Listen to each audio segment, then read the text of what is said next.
Is it justified, essentially? Well, so doxing, essentially, if you reveal someone's personal details, including their location, their name, their phone number.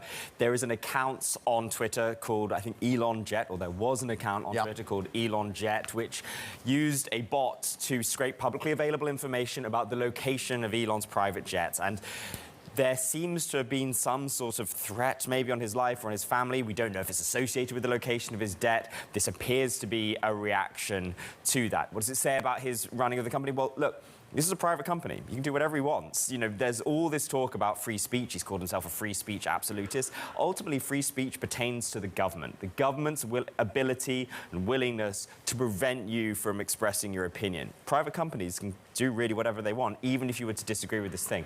The thing is that he said that these journalists linked to that account, to the Elon Jet account. Yeah, I mean, it's pretty fascinating. I mean, as you say, free speech, even for Elon Musk, clearly has its limits. But we're not just talking...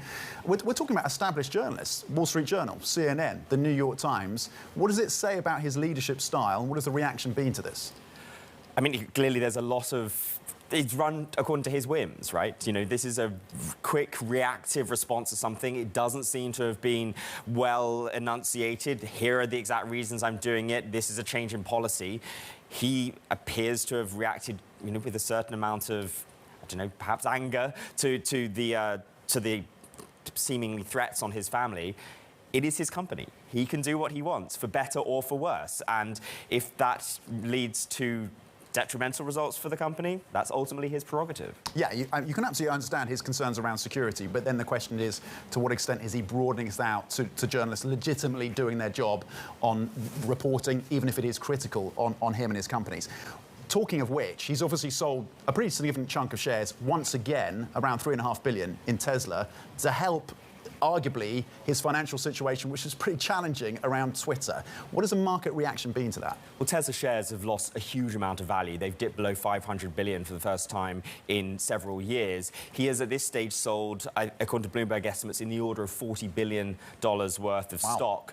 And almost at every time he does so, he says, I'm done. This is the last time I'm doing it. Then, of course, it happens again. He has huge capital requirements at Twitter, not least the debt obligations, which have now been reported widely, by us at least, that Twitter owes $1.2 billion a year to service the debt that was, raised in order to acquire the company. That forgets the money it costs to actually run Twitter as well. We've seen a mass exodus of advertisers from the platform because they're concerned about brand safety there. There's a fantastic story from our colleagues in this week's edition of Business Week where they put us in the room with some conversations that Elon has had with advertisers where he is sort of live tweeting conversations. That is not the sort of thing that builds brand trust if you're a brand looking to go on the platform. Wow, that sounds like a story worth checking out. I haven't seen that one yet. Fascinating.